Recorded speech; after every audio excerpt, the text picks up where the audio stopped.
Hey everyone.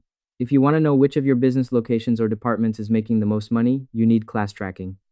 Today, I'm showing you how to turn this feature on, set up your categories, and run a report to see your profit by class. Let's dive in.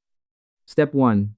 Turn on class tracking. First, we need to enable the feature. Click the gear icon in the top right and select Account and Settings. Go to the Advanced tab on the left.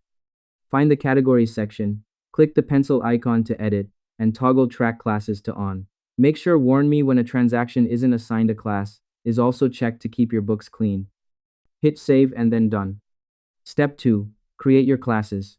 Now, let's build your list. Click the gear icon again and select All Lists, then click on Classes. Click the green New button. Give your class a name, like North Location or Consulting Department. If you have subclasses, you can check Is a subclass to create a hierarchy. Hit Save. Step 3. Assign classes to transactions. Now, when you create an invoice, expense, or bill, you'll see a new class column on the form. Simply select the appropriate class for each line item. This tells QuickBooks exactly where that income or expense belongs. Step 4.